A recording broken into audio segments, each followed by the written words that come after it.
All right, this is me talking. This is me checking the microphone. Go off. What's the? Here, so Yeah. So you don't. One of my voices is enough. I get it. Everything's best of 5. All right, getting into this, we've got Kieran versus Snorlax. We're starting with the Corrin. Okay, today is the day of Sora, which means. What's on? You're welcome. Game volume's a little low. Game volume's a little low. Otherwise, your voice is good. Gotcha. Adjust with this, and then up it like that. And then that should even it out, I think. Yeah, today is the day of Sora. We have somewhere between 3 and 4 Sora players in a 12-man tournament. Nobody's going to be having fun. Kieran's going into this game 1 with the Corrin, already kind of knowing if I go Donkey Kong into this, it's going to be a nightmare. It's not going to be very fun. And right now he's doing a pretty good job of things. I like that. Yeah. Dodge the lightning. All 3 spells in a row. We need a name for that whenever someone fires all 3. Call that like some bullshit like that's a royal flush. Don't ever fucking say that again. I name things. It's what I do, Richard. It gets the counter on the jumping nair. That's enough. Kieran takes that first stock. We'll just call them. We'll just say that they use the mouse tools. How about that? Yeah, that's all 3 mouse tools. All 3 mouse tools. Holy shit, that's so funny actually. That's really good. Falling nair, and now you're in a really difficult situation. I'd imagine one of the really key difficulties for Sora in this matchup is the fact that you are floaty as hell, and that Corrin's aerials in advantage state can be really, really devastating, especially that up air. When she has the space and the freedom to get the full windup out, they can do a ton of damage. And then also, you're seeing Kieran use pin to threaten from very far horizontally in a way that Sora doesn't have immediate answers for. In the sense that, like, okay, he's got the spells cover it for the moment, like maybe freeze or something, but you can't really... He can't contest that space, it feels like. He doesn't want to be there, so he wants to be in the air, really close to you, or far away entirely. Kieran is going to be playing this mid-range game, and so far has yet to lose an eye. You're welcome. We are counter-chipping. Wow, and that's a funny interaction, actually. Pin beating out the fireball. Goes to neutral B, looking for a way to just take this quickly. Sonic Blade right to stage, but not going to get punished for it. Gets the pin. Sonic Blade continuing to work through. It's one of those things where it's like at a I'm trying to think of the right way to say this. The kind of like level 1 of adaptation, it's really, really useful because it's a strong burst option with 3 fuzzy mix-ups built into it.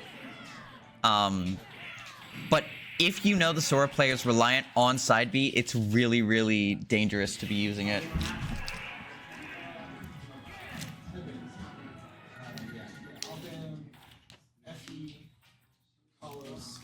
All right, getting into game 2. I'm not expecting to see character swaps. Kieran been cooking around with the Corrin. Typically, it's like, I think they're a DK player at heart, but DK doesn't pay the bills, and so typically Kieran's been going min, but like Kieran wants people here to like him, so we're going the Kieran Corrin, which is a funny little alliteration there. Good into game 2. Snorlax opting for the Pyra and Mythra. And oh, give me 1 second. I forgot how to do my job. I forget you can report sets on here.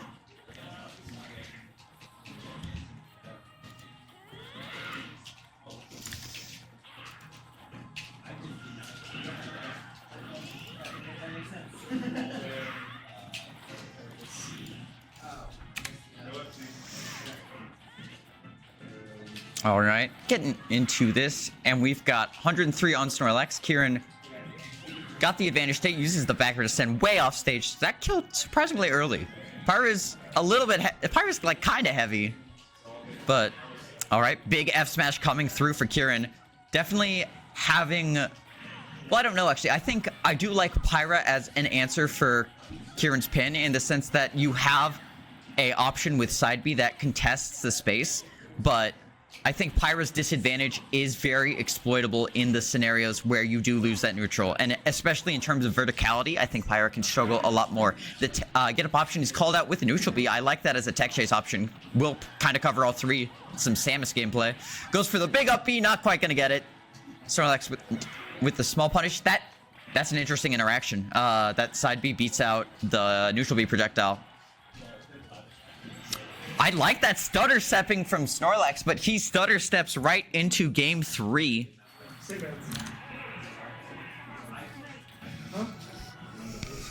Corrin definitely making an appearance for Kieran. And we'll see Snorlax character with deeper pockets, right? We typically never see him play the same character for too long. So we'll see going back to the Sora, it looks like, which I don't disagree with. It was a good call. The Sora did better. I think in general, Snorlax is getting a little bit outclassed in those disadvantaged situations where you really want to just... I think if you just reset to neutral versus Corrin, it's fine. Because, like, Corrin's neutral is solid, but it's not what you're playing Corrin for, to play neutral. You're playing Corrin for that amazing advantage state, for the juggling situations like that, where you just rack on the damage. Exactly. And I think Kieran is well aware of what their win conditions are. And knows to play to it. Alright, Snorlax stuck with the shield pressure, not really working out the way they needed to. Very interesting wave lane, but the pin doesn't work out. What a weird interaction. Thunder not going to find anything, gets the freeze. Can't convert off it. Just lands with the down air, but that's going to get you pinned and taken out. Alright, pin continues to go through. Rich, is the sound still cooked? I'm still trying to get it perfect. Don't worry about it if it's still... By wireless or HDMI? Wireless. If it's that much of a headache, don't worry about it, because we have sound there. I know, but still, I'm not seeing my finger. Word. It's just so weird, because it used to not be a problem, and now it is. I don't know why. Alright. Missed up air is going to result in a stock for Snorlax. We got to be careful with those down airs. It's not really a landing option for Sora because he's stuck on the ground for so long. Look at the schmicks with the side B. Kieran trying to get the kill early here. That back air might just kill you at 80 and gets caught with the projectile, and that will kill. We're taunting on that? That's crazy. That's crazy. Me personally, I would never play Corrin and then taunts. I would exclusively feel ashamed for playing Corrin. Counter comes through.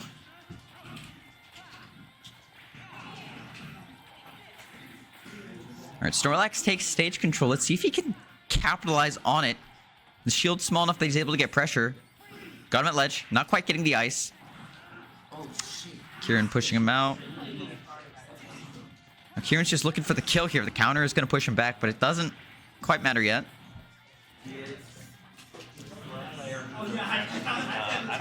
Alright, the up air is coming through, and then the second up air is going to do it. That is going to be a clean little 3-0 for Kieran. Can we get Ember the Lion Memnicue on stream?